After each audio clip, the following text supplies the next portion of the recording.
Matin, aborder avec vous un passage, c'est une réflexion dans cette semaine de frères et de sœurs qui m'ont amené à dire: «Seigneur, nous, nous croyons à la victoire».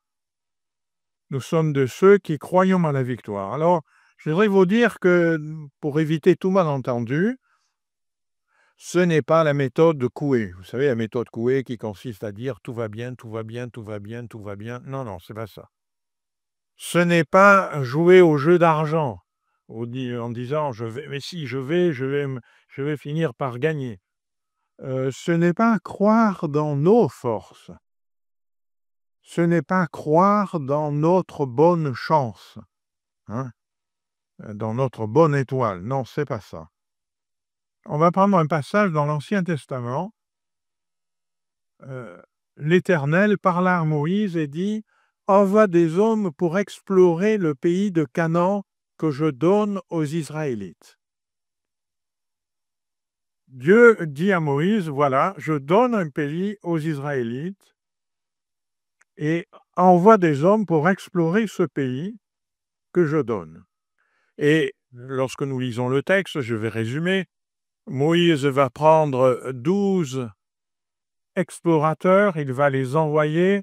Ces 12 explorateurs, il nous est dit que ce sont des princes, chacun de chaque tribu, et ils vont explorer ce pays. Le texte nous dit qu'ils vont voir que ce pays est un pays merveilleux, un pays comme Dieu l'avait dit, un pays où il y a la grande bénédiction de Dieu, où il y a par exemple des fruits énormes et qu'il faut se mettre à deux pour transporter des fruits tellement ils sont gros, et, et le pays est merveilleux.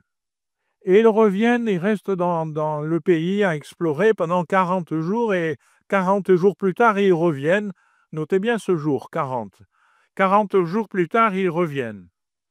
Ils reviennent et ils vont tenir un discours très négatif, et même très très négatif. Et on va le lire. Il nous est dit que Caleb fit taire le peuple qui murmurait en entendant ce discours très négatif. Et Caleb dit: «Montons, emparons-nous du pays, nous y serons vainqueurs». Mais les hommes qui étaient allés avec lui dirent: «Nous ne pouvons pas monter contre ce peuple, il est plus fort que nous».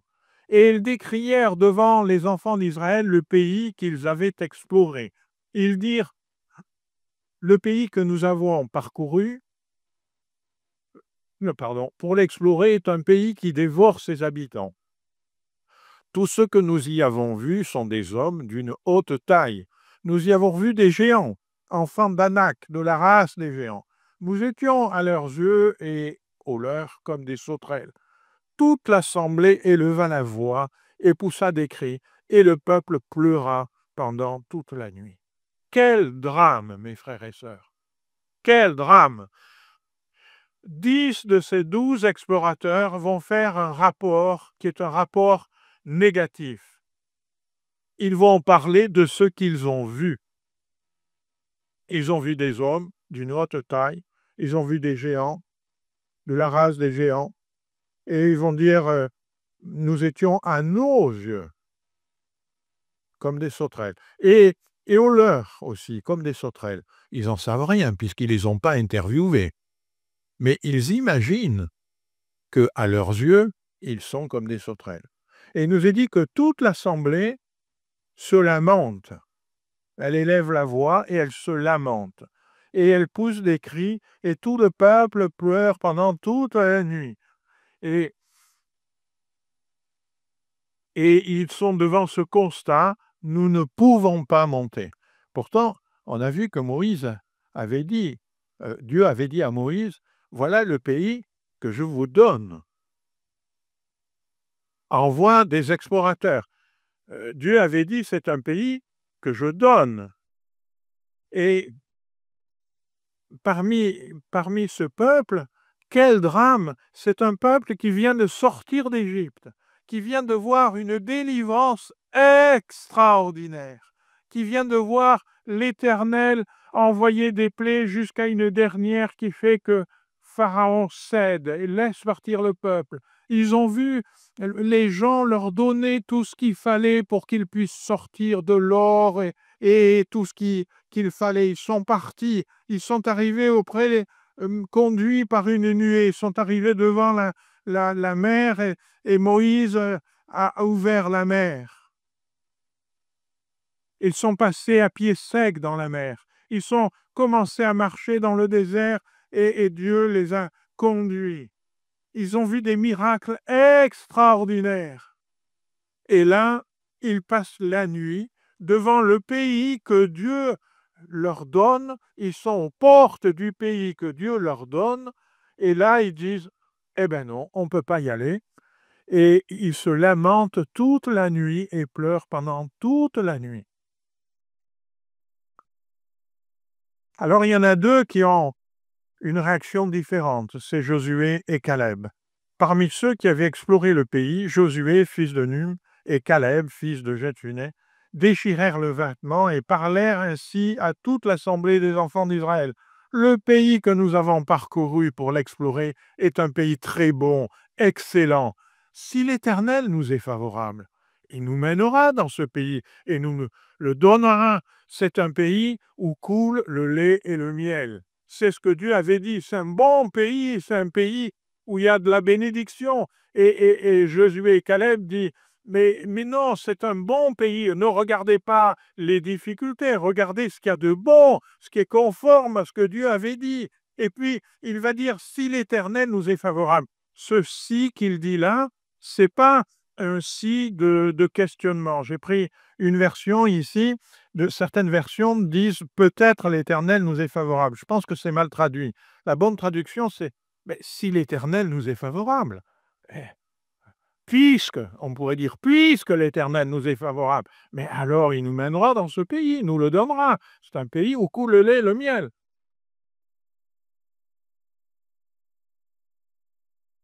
Mais voilà, les 10 autres découragent le peuple et eux, ils l'emportent et le peuple, toute la nuit, se lamente et pleure.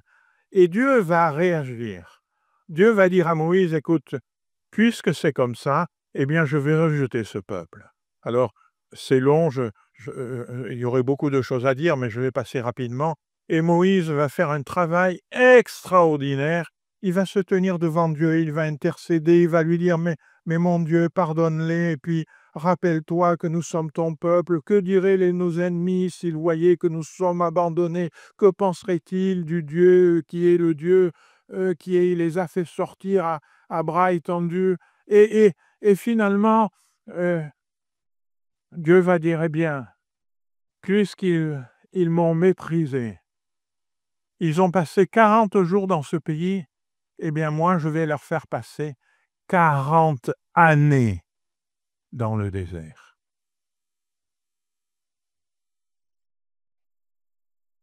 Et regardez ce que va dire Dieu.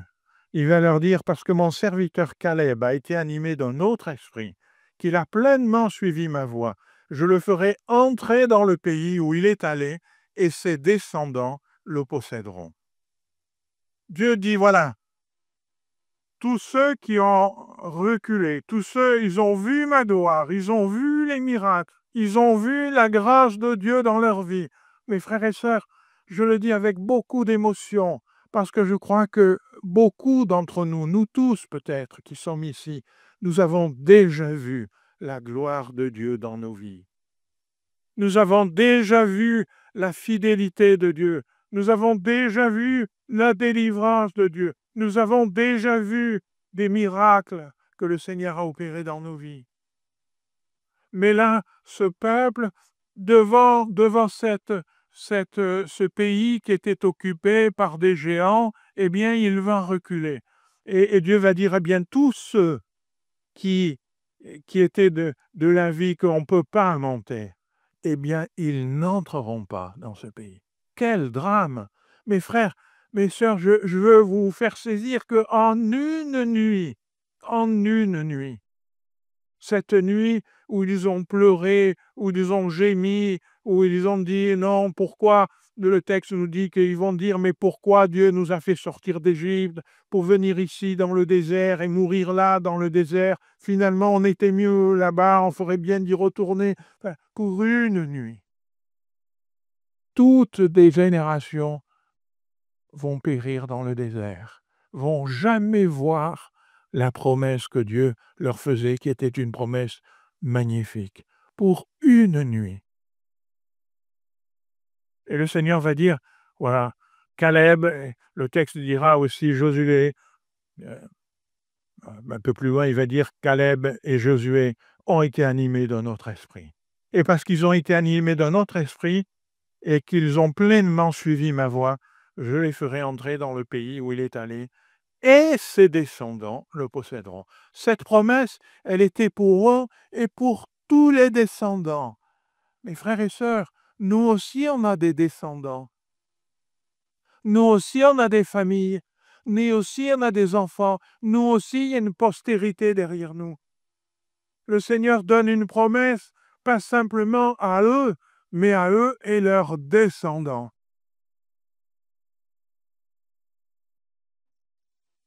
Dieu voulait faire entrer tout ce peuple dans sa promesse, mais ils n'ont pas cru. Mais ils ont, en une nuit, ils se sont lamentés, ils ont renoncé, ils ont tourné le dos, et des 40 jours, ça leur a coûté 40 ans dans le désert, où la plupart sont morts dans le désert. C'était le peuple de Dieu. Il restait le peuple de Dieu. Et ils ont vu quand même des miracles dans le désert. Il y avait la manne, un miracle qui se renouvelait quotidiennement.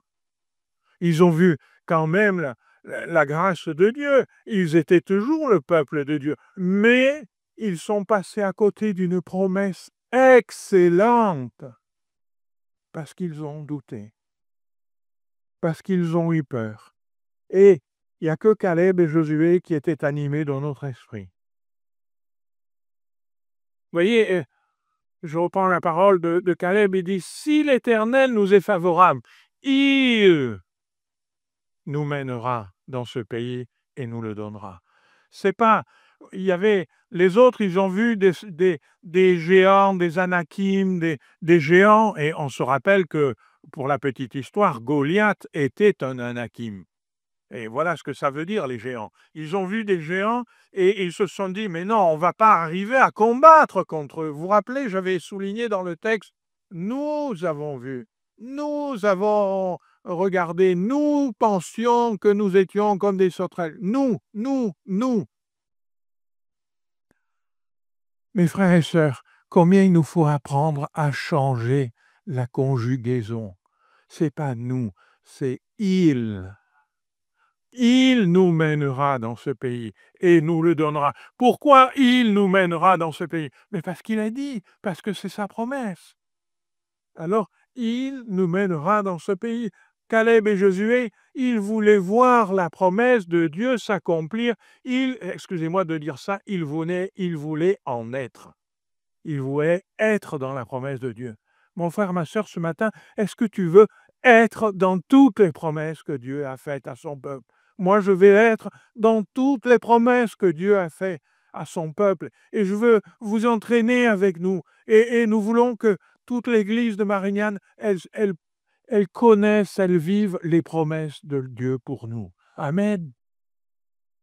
Si l'Éternel nous est favorable, il nous emmènera. Alors le peuple, Caleb et Josué, ils déchirent ses vêtements, ils disent mais non, allons-y, il nous mènera. Mais les 10 autres, ils arrivent à convaincre le peuple pleure toute une nuit et ils ne montent pas dans le pays que Dieu leur avait donné. Et qu'est-ce qu'ils font? Eh bien, ils commencent à tourner dans le désert. Et le texte nous apprend qu'ils tournent pendant 40 ans dans le désert. Et puis, au bout de 40 ans, Josué emmène le peuple et commence à rentrer. Caleb et Josué commencent à faire rentrer ceux qui sont du peuple, qui sont nés entre-temps, parce que ceux qui ont refusé à cette époque-là, eux, ils sont morts dans le désert. Mais mais le peuple s'est renouvelé et ceux qui sont avec Josué et rentrent et Caleb et commencent à rentrer dans le pays. Et Caleb va prêter main forte à Josué et à toutes les tribus qui commencent à rentrer dans le pays. Donc il s'est passé 40 ans, il va y avoir pendant 5 ans où Josué aide, et puis Caleb va dire ceci. Je l'ai pris dans la version Sommer, je trouve qu'elle est plus parlante. Effectivement, il y a 45 ans depuis que l'Éternel a adressé cette parole à Moïse pendant qu'Israël voyageait à travers le désert, il m'a conservé en vie selon sa promesse. J'ai aujourd'hui 85 ans.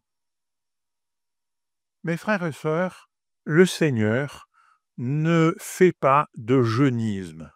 Vous savez ce que c'est le jeunisme? C'est mettre en avant les jeunes, sans rides, tout beau. Merci Seigneur pour les jeunes. C'est une richesse. Merci Seigneur pour les enfants, nos sœurs, nos frères qui s'occupent des enfants. Je veux les remercier du fond du cœur. Merci pour ceux qui s'occupent des ados, ceux qui s'occupent de la jeunesse. Merci pour vous tous, mes frères et sœurs, qui êtes là en bonne santé et qui êtes parmi nous. Merci, mes frères et sœurs âgés. Caleb, il avait 85 ans. Il dit, j'ai aujourd'hui 85 ans. Tiens, on va faire un test. Quels sont ceux qui ont plus de 85 ans? 85 et plus. Levez voir votre main. Alléluia. Amen. C'est pas la majorité, hein? Mais ils sont là. Alléluia. Et Caleb, il va dire, j'ai 85 ans, je suis aussi robuste qu'à l'époque où Moïse m'a envoyé en mission. Est-ce que c'était vrai ou pas? En tout cas, dans sa tête, ça l'était. J'ai autant de force qu'alors, soit pour combattre, soit pour mener une expédition militaire. Maintenant, donne-moi cette contrée montagneuse que l'Éternel m'a promise à ce moment-là. À l'époque, tu as appris que des Anakim y habitaient, dans des grandes villes fortifiées. Mais si l'Éternel m'assiste, je les déposséderai comme il l'a affirmé. Je voudrais qu'on s'arrête un moment et qu'on analyse la pensée de Caleb. Caleb, qu'est-ce qu'il a fait pendant les premiers 40 ans de ses 45 ans depuis que l'Éternel a adressé cette parole? Les 45 ans, les premiers 40 ans de ses 45 ans, il a tourné dans le désert avec les autres. Nulle part, quand on lit, il méprise les autres. Quand on lit le texte, nulle part on voit que Josué et Caleb leur dit « Mais vous êtes des incapables, vous ne savez pas, vous n'avez pas compris ». Jamais il reproche aux autres. Il essaye juste de leur dire, c'est pour ça qu'ils avaient déchiré leurs vêtements, il essaye juste de leur dire « Mais Dieu sera avec vous, allez-y ». Pourquoi je dis ça? Parce que dans le peuple de Dieu, on n'est pas appelé à mépriser les frères et les sœurs qui sont avec nous. On n'est pas appelé à leur faire des reproches. On n'est pas appelé à leur dire « tu fais mal les choses ». Non, on est appelé à leur dire « faisons-les mieux ensemble ». Faisons-les mieux ensemble. C'est ce que Caleb et Josué ont essayé de dire. Ils ont essayé de dire « faisons-les mieux ensemble », mais ils n'ont pas voulu. Alors Josué et Caleb ont été avec le peuple, sans râler, sans maudire, sans insulter, ils ont marché avec le peuple. Mais 45 ans après qu'il ait aidé, il va retourner voir Josué, il lui dit « mais je suis aussi robuste qu'à l'époque et le temps a passé, mais moi, je n'ai pas oublié. Je n'ai pas oublié. Et si je n'ai pas oublié, Dieu n'a pas oublié non plus. Parce que Dieu, il n'est pas amnésique. Alors, il avait dit que je prendrais cette montagne, et ce n'est pas n'importe laquelle, cette montagne. Regardez, c'est donne-moi cette contrée montagneuse que l'Éternel m'a promise. À l'époque, tu as appris qu'il y avait des Anakim qui habitaient dans de grandes villes fortifiées. C'est, si j'ose dire, dans la conquête de ce pays que Dieu donne à Israël, c'est presque, j'allais dire, la partie la plus dure. Il y a les Anakim et ils habitent dans des grandes villes fortifiées. Il y avait tout pour reculer. Mais Caleb, il dit, si Dieu me l'avait promis, eh bien, il va me le donner. Mon frère, ma sœur, peut-être que le temps a passé, mais les promesses de Dieu, elles ne passent pas. C'est dans le prophète Habakkuk où il est dit, si la promesse tarde, attends-la, attends-la, parce que certainement, elle s'accomplira. Alors, Caleb, il dit, le temps a passé, je suis toujours aussi fort et je me rappelle de la promesse, je me rappelle que cette montagne, ça va pas être simple, parce qu'il y a des Anakim, parce qu'il y a des villes fortifiées, mais si l'Éternel m'assiste, je la gagnerai. Caleb a attendu, mais il n'a pas oublié. Caleb n'a pas râlé, il a été avec le peuple. Caleb était animé, il nous est dit, d'un autre esprit. Caleb, il faisait confiance à Dieu. C'est ça, là. Il était animé d'un autre esprit. L'esprit qu'il avait en lui, c'est de faire confiance à Dieu. Mon frère, ma sœur, tout au long de notre vie, quels que soient les défis, quels que soient les obstacles, quelles que soient les difficultés, nous sommes appelés à faire confiance aux promesses de notre Dieu. Il y a un autre aussi qui était animé dans notre esprit, je ne vais pas être trop long ce matin, mais qu'on connaît bien, c'est David. David qui est là devant justement un Anakim, Goliath. Et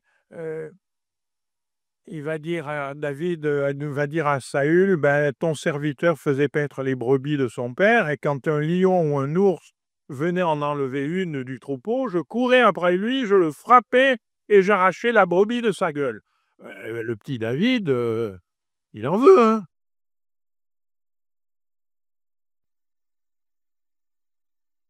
Mes frères et sœurs, il se peut que on vienne arracher quelqu'un de la gueule du lion.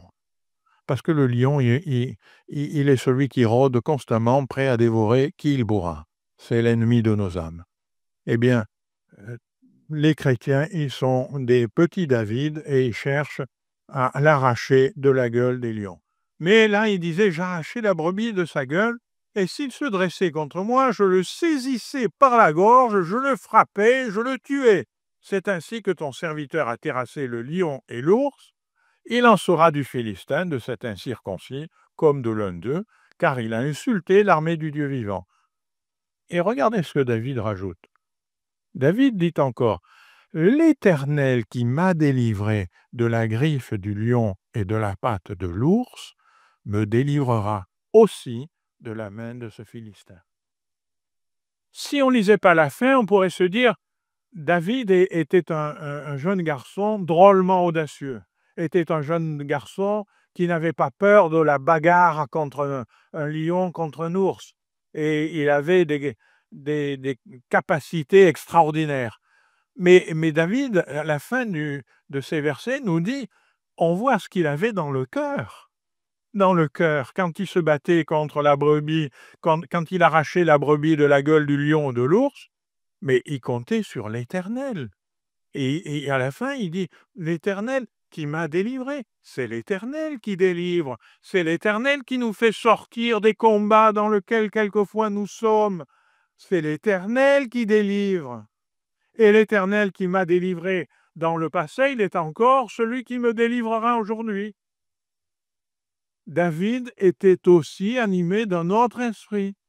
Et toute la parole de Dieu me montre que les hommes et les femmes qui sont animés de l'Esprit de Dieu, ils comptent sur Dieu, ils se reposent sur Dieu et Dieu va les garder. Regardez ce qui est écrit dans Ésaïe, le prophète Ésaïe. Il va dire, poussez des cris de guerre, peuple, et vous serez brisés. Prêtez l'oreille, vous tous qui habitez au loin, préparez-vous au combat, et vous serez brisés. Préparez-vous au combat et vous serez brisés. C'est pas moi qui ai répété la phrase. Elle est comme ça dans toutes les Bibles. La même phrase est répétée. préparez-vous au combat et vous serez brisés.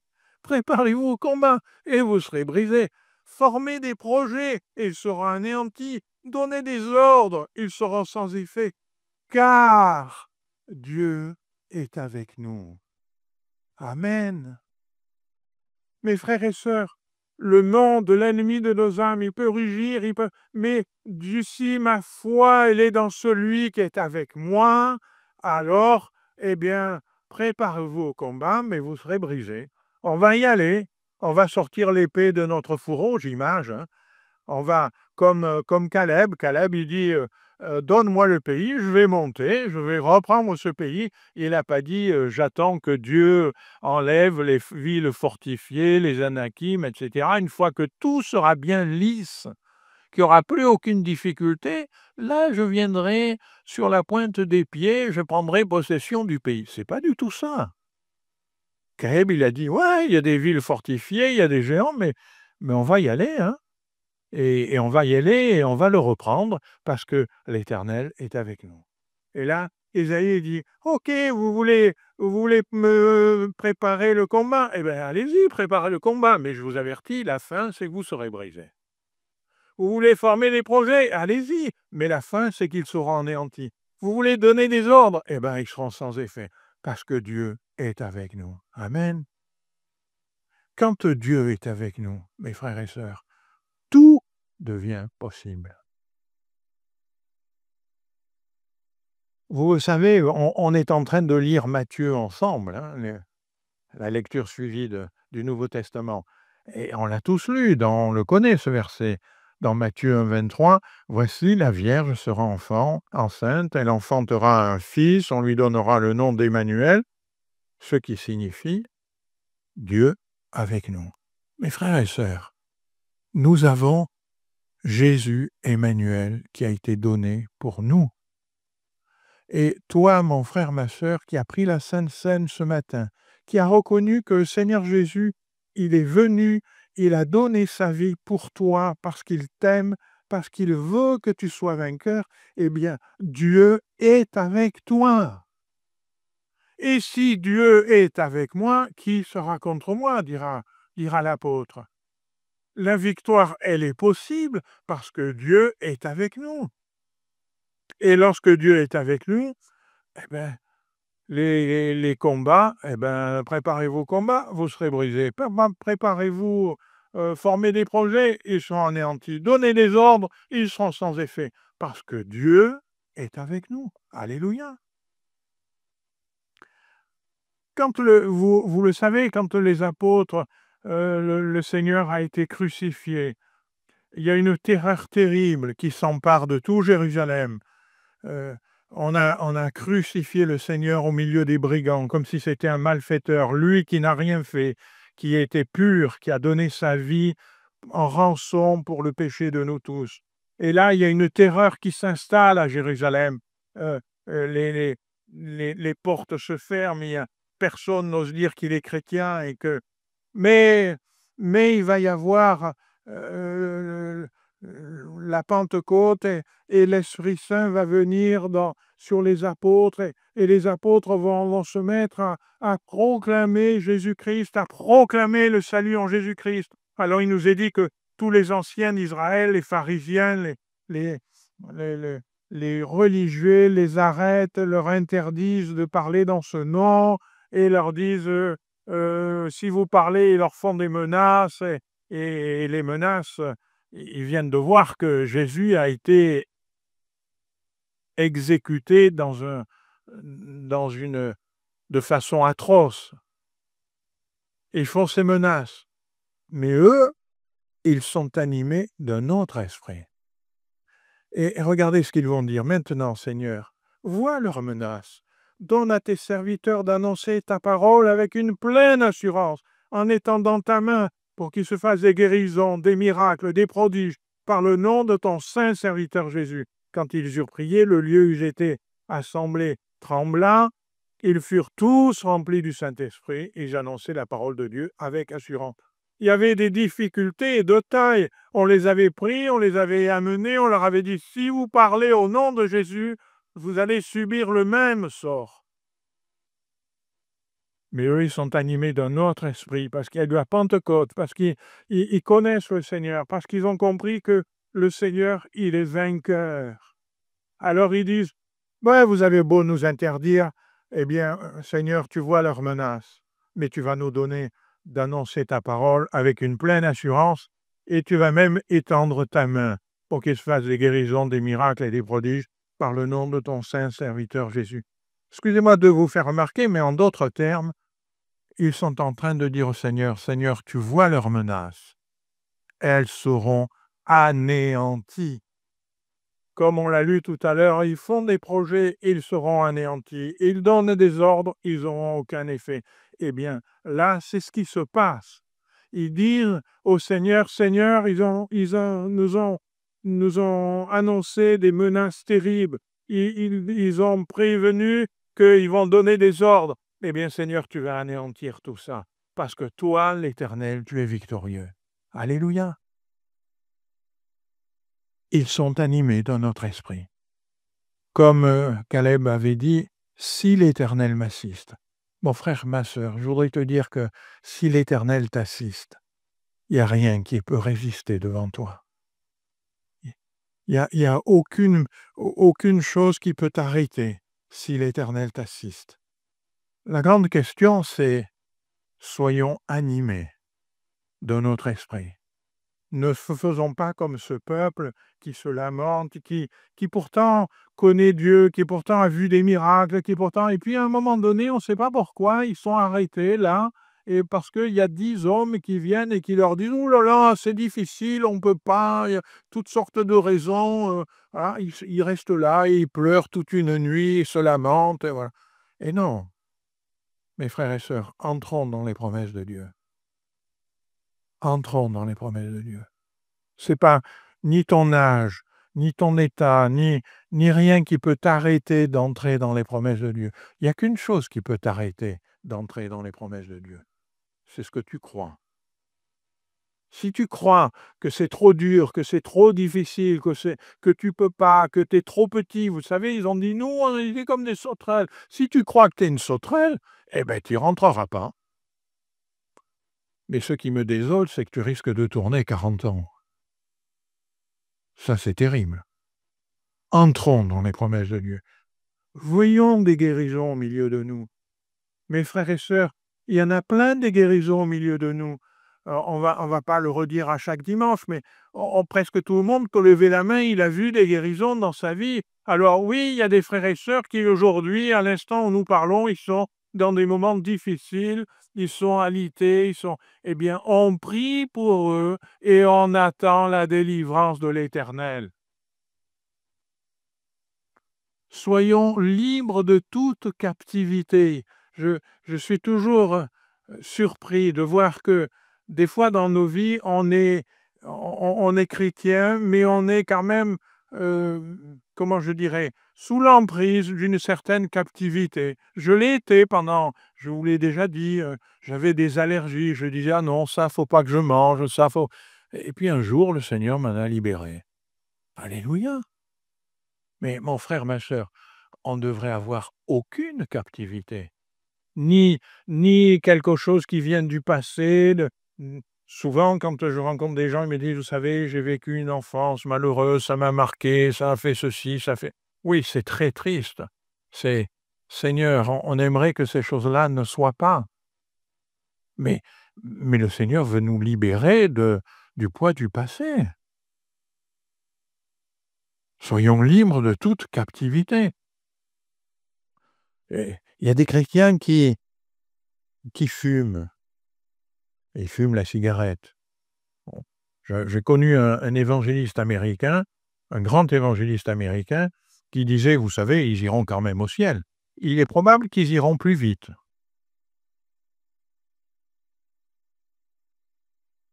Parce qu'ils auront un cancer et ils mourront plus vite, quoi. Bon. Mais c'est une captivité, mes frères et sœurs. Libérons-nous de ces captivités. Disons, Seigneur, tu me libères, je veux te faire confiance, je veux arrêter. Tu es celui qui me libère. Des miracles jalonneront nos vies et celles de nos familles. Vous vous rappelez, Dieu dit à Caleb, parce que tu as été animé d'un autre esprit, tu entreras dans les promesses et ta postérité aussi. Et ta postérité aussi. Moi, je veux voir ma postérité entrer dans les promesses. Alléluia. Nous aurons la vie et la vie en abondance. Parce que ce que Dieu veut, c'est nous faire entrer dans l'abondance de ses promesses. Amen. On va prendre un moment, on va prier. On va dire au Seigneur, Seigneur, merci pour ta grâce. Merci pour l'exemple de ces hommes qui ont, nous le lisons tellement facilement, en 2 phrases, nous lisons qu'ils ont tourné dans le désert 40 ans. Seigneur, Seigneur, c'est toute une vie où ils sont passés à côté de la bénédiction que tu voulais pour eux. Une vie tout entière, Seigneur, qui aurait pu être changée, qui aurait pu être belle, qui aurait pu être avec des grâces et des grâces sur leur vie. Mais ils sont passés à côté parce qu'ils n'ont pas cru. Seigneur, je te prie que ce matin, aucun de nous ici ce matin, nous ne passions à côté de bénédictions que tu veux mettre dans nos vies. Seigneur, qu'aucun de nous ne soit comme ces 10 explorateurs qui disent non, c'est trop dur, non, je n'y arriverai pas, non, c'est pas pour moi, non, je suis trop petit, non. Seigneur, qu'aucun de nous ne, ne soit comme cela, mais que tous nous entrions dans tes promesses. Seigneur, tes promesses, elles sont merveilleuses.